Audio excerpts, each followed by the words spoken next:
Okay, so it looks like we have Jay Johnson, and if you don't know who Jay Johnson is, he is the guy that trains the Dallas Cowboy cheerleader. Thank you for being at this event, and what brought you here? What is special about this event to you? Well, I'll be the auctioneer here, and it'll be my first, but there's, charities, charity for kids that, support the Texas Lawyers Group that support the foster kids and the entire system. You can't beat that.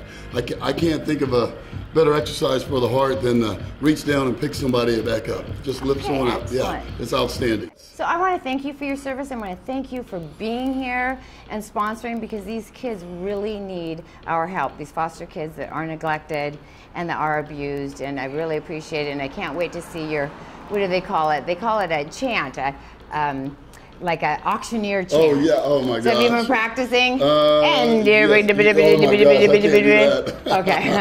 Need some help, just grab me. Yeah, really. Okay. Okay, right. well, Appreciate great. it. Thank you so much, Okay. Jay. All right. Okay, Bye-bye. bye-bye. So that was Jay Johnson, who is a Dallas cheerleader trainer. He's been 13 seasons. He's been on a reality show with the Dallas Cowboy cheerleaders. I thought he was a Dallas Cowboy player, because he sure as heck should be, but anyway, he's here helping this event, and I really appreciate anyone that cares about our children. Okay, so I'm signing out for now. This is Leslie at the Samuel Lynn Galleries in the Art District of Dallas at this wonderful charity event. It's called Work of Heart.